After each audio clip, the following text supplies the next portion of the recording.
Well, just when I thought that winter was over, man, it came back with a vengeance today. I'm telling you what, it is really bad out there. Take a look at this.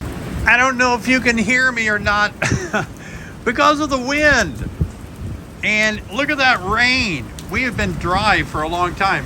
The water is almost up into the hives. This is not good for my bees at all. In fact, the one hive on the ground, that one there, look at that. That's not going to be good. That's my fault. I never thought there'd be water this bad.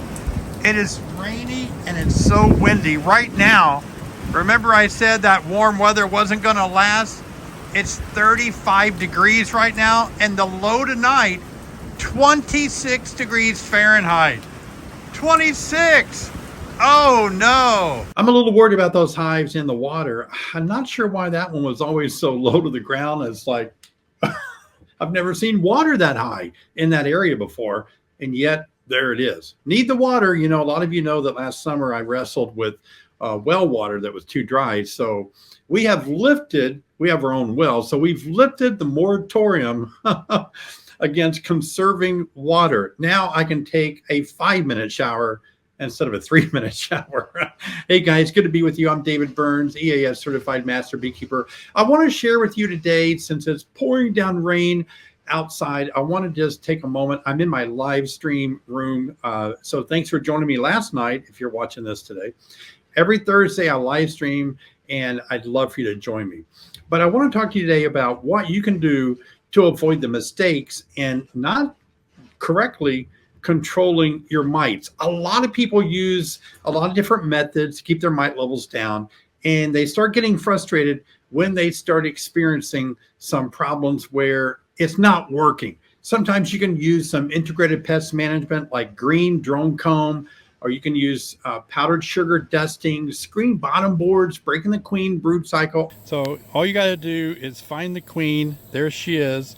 I'm just going to gently make sure the bees are out of the way, and then I'm going to push this down until it hits the wall or the rib of the plastic comb below it, plastic foundation. So while she's in there, she can lay eggs here, but she can't lay eggs anywhere else. So this push-in queen cage, it allows us to keep her in there for about 5 days, 7 days. And then that way, if you do the math, if you have her in there for 7 days and she lays 1,000 eggs a day, that's 7,000 eggs that aren't laid. There's 2 mites that develop on essentially every potential pupa.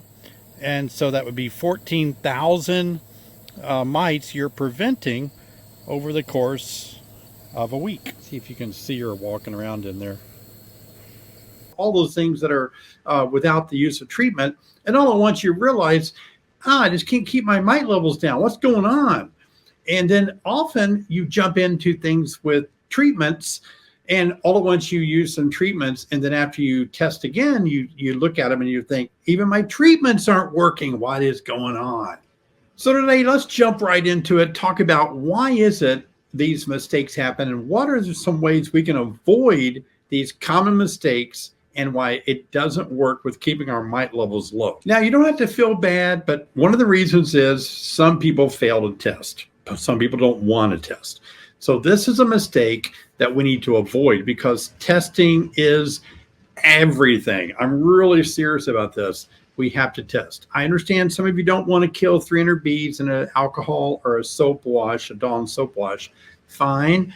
Then use a powdered sugar dusting. Although there has been some studies done, at least one that I know of, where they actually did a study on the bees that are being coated with powdered sugar, and then they, tested for mites, and they opened the lid, put those bees back in a hive that were not killed with alcohol. They were just swimming in powdered sugar, and guess what? They all died.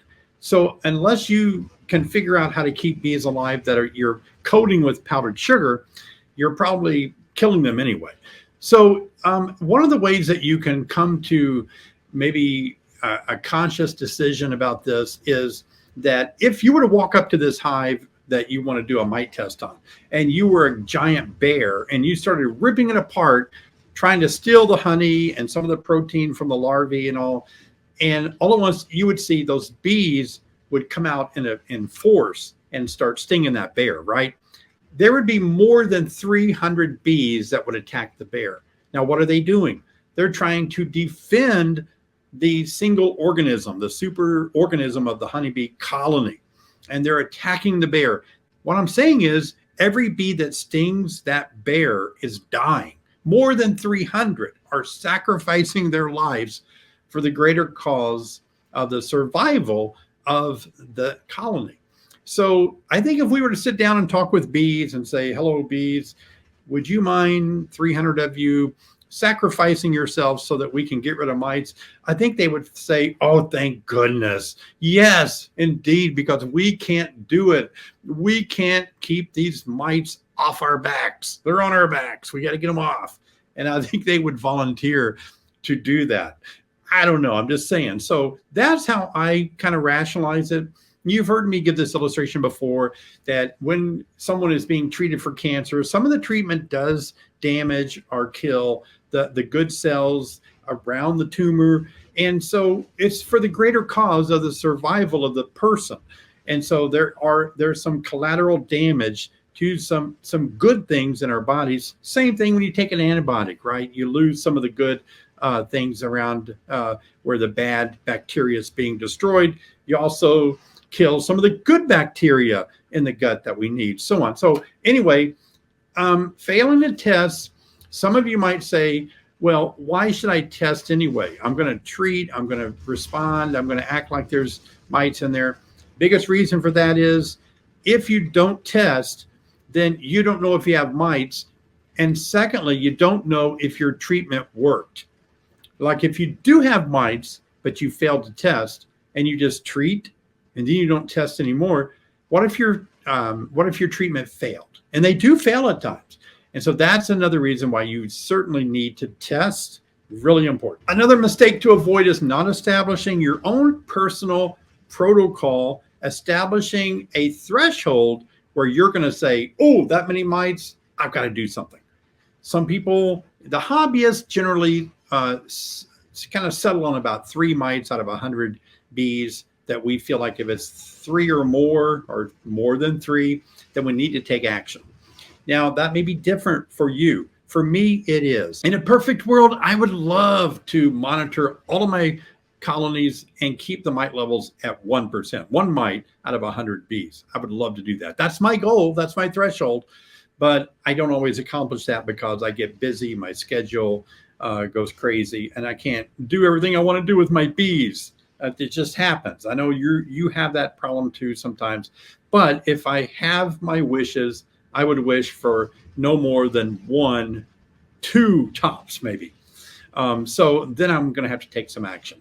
So you establish what your threshold is. You establish in your mind ahead of time what is going to work for you. It could be 1, it could be 5, it might be 20, although that's too crazy. But that may be all you can do. I don't know. But establish it and then stick to a response once your mites exceed your personal threshold. Guys, I hope you're enjoying these tips. We have a lot more to go. We have tip number 3 coming up. So before we do though, let me ask you to please subscribe. It means so much to me when you subscribe and hit the thumbs up like button. That is so good of you to do that. It helps me out so much. I appreciate it. Now let's get into tip number 3. A lot of time people don't spend enough time understanding the biology of their bees or the biology of mites or the efficacy of the treatment they're using. And that's really sad because you really do need to understand mites. You need to understand bees, and then you need to understand the treatment that you've chosen. And I'm assuming here you've chosen something that a type of chemical that maybe you tried your other approaches such as green drone combs, green bottom board, powdered sugar dusting, breaking the queen's brood cycle.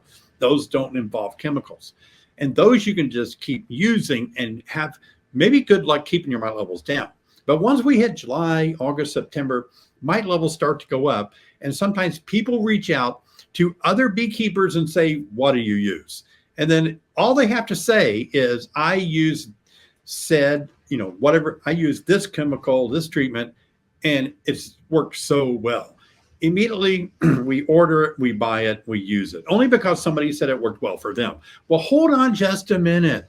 We don't know. We don't know if it's going to work the same way for us, because our bees can be different, our hive configuration can be different, our implementation of the treatment may not be exactly the way they did it. So I really am advocating and gently prodding you to spend a little time understanding bees and mites, and then spend a lot of time looking into these different treatments that you're going to use. Don't just blindly use what somebody else is using, especially on YouTube, because you don't know, when you're watching somebody on YouTube talk about how they're using a certain chemical, you don't know if they're, got a single deep, a double deep. You don't know where in the country they're located. The temperatures are different. It's just so many variables. So you need to rely on the company that manufactures these types of treatments. And then you need to really study that. Watch, a lot of these companies have YouTube videos that show you how to use their product. That's going to help you a lot. Please don't blindly just follow me or other people. You need to be a creative thinker, your own citizen scientist, and you can come up with an approach that works for you and for your bees. Now, this is where oftentimes a lot of the confusion comes in when we maybe use a treatment and there's no noticeable difference in mite drops, and people get frustrated. And a lot of times it's because there's an incorrect treatment. This is something we need to avoid. And I see this a lot when I talk to beekeepers. When I ask them how they administered the Formic Pro, how they had their hive set up, whether they blocked the bottom board off or not, whether they had an open screen bottom board when they used these various treatments, did they use a spacer when they used the Apigard, did they put it between the deeps or on top of everything? There's a lot of differences. And I find that beekeepers aren't really following the company's recommendation. They're veering off just enough because their hives or their timing is off, or they're not really letting it stay in there long enough, or they're not doing the second treatment that the label says you need to do after so many days. So because they're making these slight changes, it's slightly different, it can greatly affect the outcome. And again, that could be something you need to avoid. You need to stick to the company, the product's recommendation, how they want you to administer this, because remember, they've done the study.